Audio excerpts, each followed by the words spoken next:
So nicotine, I largely agree with most of what you're expressing here. I think if we did want to ponder the question of our own significance, we would have to um, approach that question from a cosmic or cosmological, um, within a cosmic or cosmological context, because heaven isn't something we have to think about and conceive of in an abstract way anymore. We can actually look at it.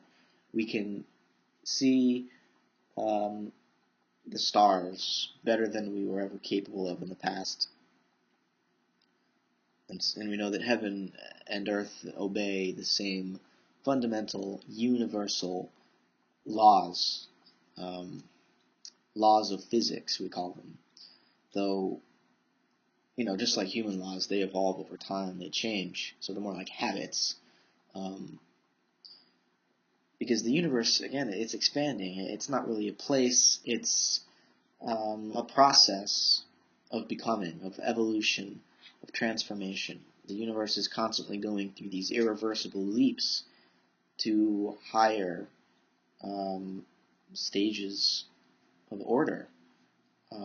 It's increasing in complexity over time, and I think that's pretty significant. Um, it's not to say that the human being is the center of the universe, but we're certainly an expression, one level of this emergent complexity that has, taken 13 billion years, 14 billion years to get to this point. And, hydrogen was an achievement that the universe accomplished. Stars was another achievement accomplished by the universe. And if hydrogen didn't form, stars couldn't have formed. And if stars didn't go supernova and create heavier elements, planets couldn't have formed. And if each element, the strong and weak forces weren't, just precisely fine-tuned within a very narrow window, life never would have had the opportunity to emerge on our planet, and I would say probably countless other planets as well. Um, so there are many steps, many achievements over the course of the last 14 billion years that had to occur before life, and especially before human intelligent life were possible. Even, as you said, you'd be rather frightened if human beings were in fact the center of the universe and the point of the whole thing. Um, and it's easy to hate human beings. It's easy to laugh at us. But I think we have to also take into consideration that, our existence on this planet is the result of, not only the sacrifice of all these countless species that came before us after life emerged on this planet, but all of the achievements of matter for 10 billion some odd years prior to the emergence of life here. All of that had to happen in this sequence, this seemingly finely tuned sequence, in order for our presence to be here. And the universe isn't done yet. And human beings were kind of surfing this wave of novelty. We are the very tip of the universe's creative expression, at least in our solar system. And this is not to glorify human beings and put down the rest of the Earth community. It's to say that no, the human being is an Earthling and an expression of what the Earth is capable of creating. And part of what we're not living up to as a species, and the reason it's easy to hate us, is that we haven't become conscious of the role that we are capable of playing on the planet. We've been more of a cancer on the planet than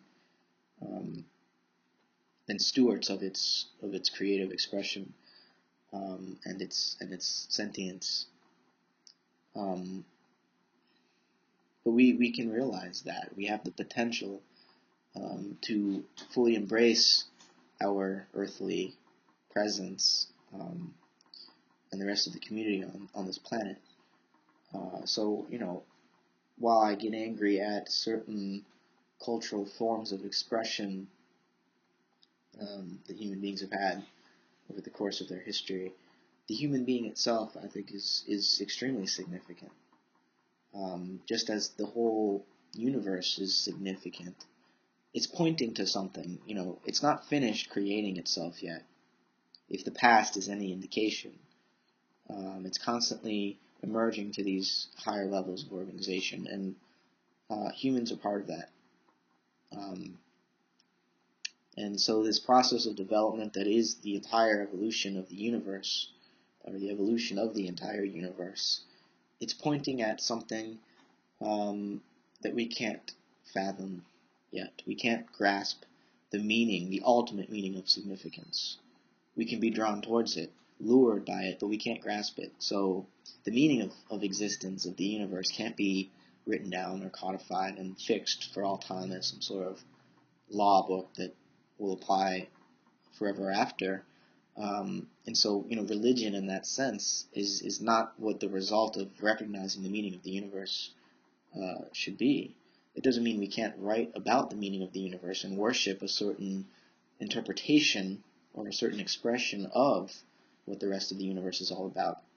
But certainly, the true meaning of the whole thing is not conceivable by us. It's mysterious at the end of the day.